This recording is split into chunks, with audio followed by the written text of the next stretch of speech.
सप्तशती तृतीय अध्याय। सेनापतियों सहित महिषासुर का वध।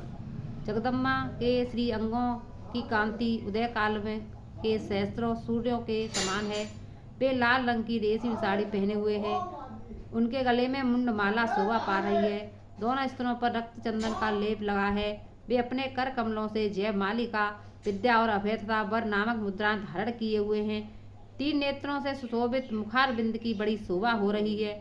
उनके मस्तक पर चंद्रमा के साथ ही रत्न में मुकुट बंधा है तथा वे कमल के आसन पर विराजमान है। ऐसी देवी में भक्ति पूर्वक प्रणाम करता हूँ।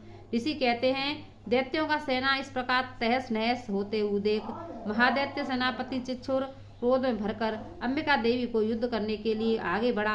वह असुर रणभूमि में देवी के ऊपर इस प्रकार बाणों की वर्षा करने लगा जैसे बादल मेरुगिरी के शिखर पर पानी की धार बरसा रहा हो। उन देवी अपने बाणों से उसके बाण समूह को अनायास ही काटकर उसके घोड़ों और सारथी को भी मार डाला। साथ ही उसके धनुष और अत्यंत ऊंची ध्वजा को भी तत्काल काट गिराया। धनुष कट जाने पर उसके अंगों को अपने बाणों से बींध डाला। धनुष, रथ, घोड़े और सारथी के नष्ट हो जाने पर वह असुर ढाल और तलवार लेकर देवी की ओर दौड़ा। उसने तीखी धार वाली तलवार से सिंह के मस्तक पर चोट करके देवी को भी बाई भुजाएं बड़े वेग से प्रहार किया।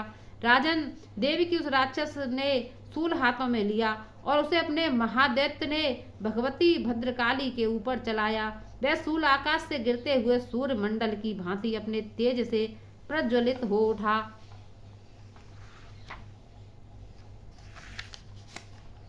उस शूल को अपनी ओर आते देख देवी भी शूल का प्रहार किया। उसने राक्षस के शूल सैकड़ों टुकड़े हो गए। साथ ही महादैत्य चिच्छुर की भी धज्जियां उड़ गईं। वे प्राणों से हाथ धो बैठा। महिषासुर के सेनापति उस महापराक्रमी चिच्छुर के मारे जाने पर देवताओं को पीड़ा देने वाला चामर हाथी पर भी चढ़कर आया। उसने भी देवी के ऊपर शक्ति का प्रहार किया, किंतु जगदम्बा उसे अपनी हुकार से ही आहत एवं निष्प्रभ करके तत्काल पृथ्वी को गिरा दिया। शक्ति टूटकर गिरी हुई देख चामर को बड़ा क्रोध हुआ। अब उसकी सूल चलाया, किंतु देवी ने उसे भी अपने बाणों द्वारा काट डाला। इतने में ही देवी का सिंह उछलकर हाथी मस्तक पर चढ़ बैठा और उस दैत्य के साथ खूब जोर लगाकर बाहु युद्ध करने लगा। वे दोनों लड़ते लड़ते हाथी पर पृथ्वी पर आ गए और अत्यंत क्रोध से भरकर एवं दूसरे पर बड़े भयंकर प्रहार करते हुए लड़ने लगे। तदंतर सिंह बड़े वेग से आकाश की ओर उछला और उधर से गिरते समय उसकी पंजों से मार से चामर को सिर धड़ने से अलग चामर का सिर धड़ से अलग कर दिया। इसी प्रकार उदग्र भी शिला और वृक्ष आदि की मार खाकर रणभूमि की देवी के हाथ से मारा गया।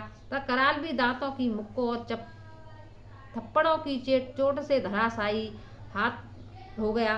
क्रोध से भरी हुई देवी ने गदा की चोट से उद्धव का कचूमर निकाल डाला।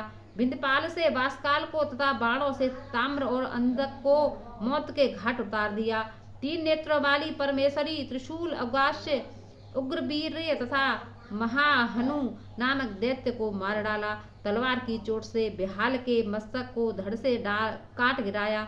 दुर्धर और दुर्मुख इन दोनों को भी अपने बाणों से यमलोक पहुंचा दिया।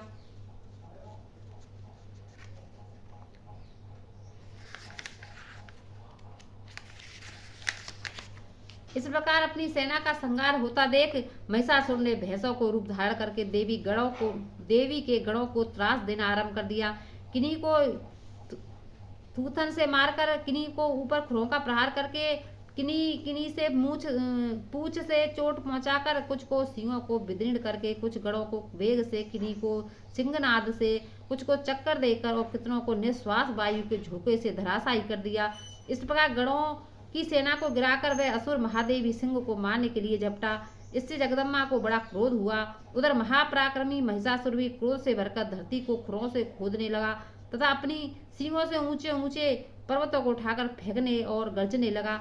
उसके वेग से चक्कर देने के कारण पृथ्वी क्षुब्ध होकर फटने लगी। उसकी पूंछ से टकराकर समुद्र सब ओर से धरती को डुबोने लगा। हिलते हुए सींगों के आघात से विदीर्ण होकर बादलों के टुकड़े टुकड़े हो गए। उसकी श्वास की प्रचंड वायु से वेग से उड़े हुए सैकड़ों पर्वत आकाश से गिरने लगे। इस प्रकार क्रोध से भरे हुए उस महादैत्य को अपनी ओर आते देख चंडिका ने उसका वध करने के लिए महान क्रोध किया। उन्होंने पासा फेंककर उस महान असुर को बांध लिया। उस महासंग्राम में बंध जाने पर उसने भैंसे का रूप त्याग दिया और तत्काल सिंह के रूप से वह प्रकट हो गया। उस अवस्था में जगदम्बा ज्यों ही उसका मस्तक काटने के लिए उद्यत हुई, त्यों ही वह खड़गधारी पुरुष के रूप से दिखाई देने लगा। तब देवी ने तुरंत ही बाणों की वर्षा करके ढाल और तलवार के साथ उस पुरुष को भी बींध डाला। इतने में ही वह महान गजराज के रूप में परिणत हो गया। तब अपनी सूंड से देवी के विशाल सिंह को खींचने और गर्जने लगा। खींचते समय देवी तलवार से उसकी सूंड काट डाली। तब उस महादैत्य ने पुनः भैंसे का शरीर धारण कर लिया और पहले से की ही भांति चराचर प्राणियों सहित तीनों लोगों को व्याकुल करने लगा। तब क्रोध से भरी हुई जगत माता चंडिका का बार बार उत्तम मधु का पान करने और लाल आंखें करके हंसने लगी। उधर वह बल और पराक्रम के मद से उन्मत्त हुआ राक्षस गर्जने लगा और अपने सींगों से चंडी के ऊपर पर्वतों को फेंकने लगा। उस समय देवी अपने बाणों के समूहों से उन्होंने फेंके हुए पर्वतों को चूर्ण करती हुई बोली। बोलते समय उसका मुख मधु के मद से लाल हो रहा था और वाणी लड़खड़ा रही थी। देवी ने कहा, ओ मूढ़, मैं जब तक मधु पीती हूँ तब तक तू क्षण भर के लिए खूब गर्ज ले। मेरे हाथों से यही तेरी मृत्यु के जाने पर अब शीघ्र ही देवता भी गर्जना करेंगे। ऋषि कहते हैं, यों कहकर देवी उछली और उस महादैत्य के ऊपर चढ़ गई। फिर उसने अपने पैर से उसे दबाकर उन्होंने शूल से उसके कंठ में आघात किया। उसके पैर से दबा होने पर भी महिषासुर ने अपने मुख से दूसरे रूप से बाहर होने लगा। अभी अपने शरीर से ही वह बाहर निकलने पाया था कि देवी ने अपने प्रभाव से उन्हें रोक दिया। आधा निकला होने पर भी वह महादैत्य देवी के युद्ध करने लगा। तब देवी ने बहुत बड़ी तलवार से उसका मस्तक काट गिराया। फिर तो हाहाकार करते हुए दैत्यों की सारी सेना भाग गई। तब संपूर्ण देवता अत्यंत प्रसन्न हो गए।